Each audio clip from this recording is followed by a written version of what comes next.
This is TradeFlow News, bringing you relevant news and insights from around the world. TradeFlow News, enabling trade for SMEs and economies worldwide. These are some of the key topics that we will be looking into in today's program.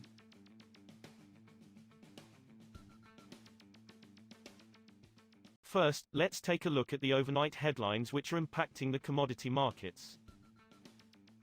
Current actions by OPEC Plus to support the oil market are sufficient for now, UAE Energy Minister Suhail Al-Mazrouei said on Friday, and the group is only a phone call away if any further steps are needed. OPEC Plus, which groups the organization of the petroleum exporting countries and allies led by Russia, pumps around 40% of the world's crude.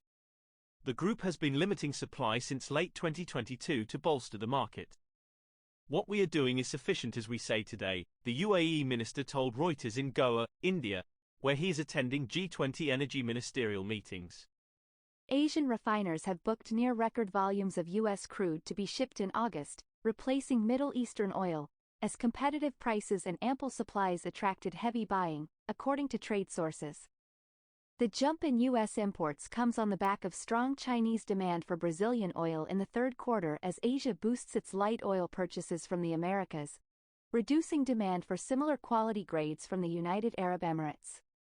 About 1.5 million to 1.9 million barrels per day, BPD, of U.S. crude, mostly West Texas Intermediate, WTI, Midland, will be bound for Asia next month, traders said.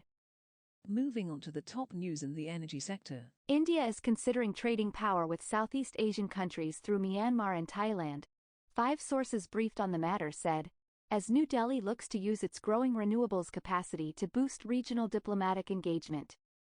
The grid linkages, which an industry official said could take at least 4 years to complete, follow India's effort to begin trading power with Middle Eastern countries such as the United Arab Emirates.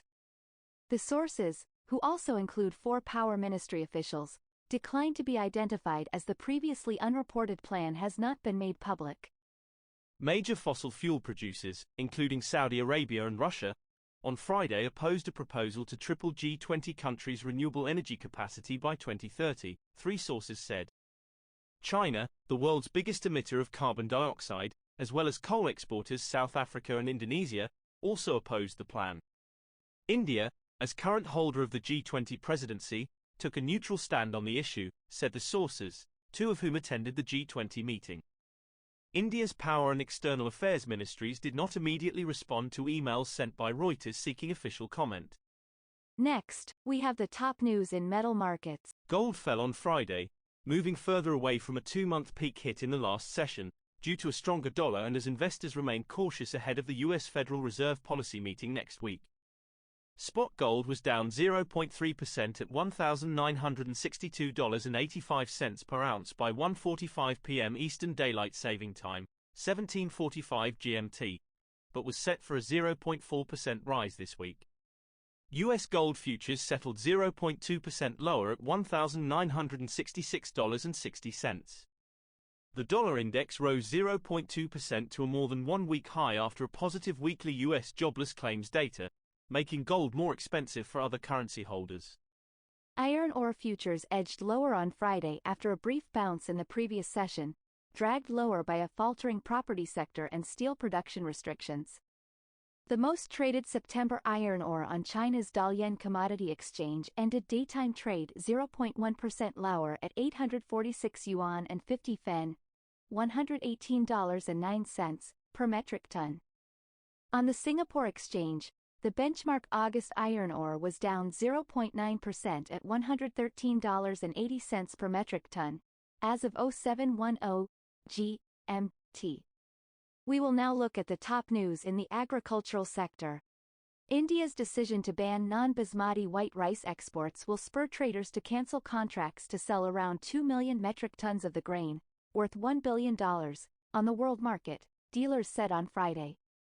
India, which accounts for 40% of world rice exports, on Thursday ordered a halt to its largest rice export category to calm domestic prices, which climbed to multi-year highs in recent weeks as erratic weather threatens production. Anticipating that the government would impose restrictions on rice exports, traders have obtained letters of credit, LCs, or payment guarantees, over the past few days, said a Mumbai-based dealer with a global trade house. That is all for today's news on commodity markets. Stay tuned to TradeFlow News as we continue to provide you with more updates. We also invite you to follow us on Twitter at TradeFlow News, which allows you to watch our program on your mobile device or desktop to receive information from there.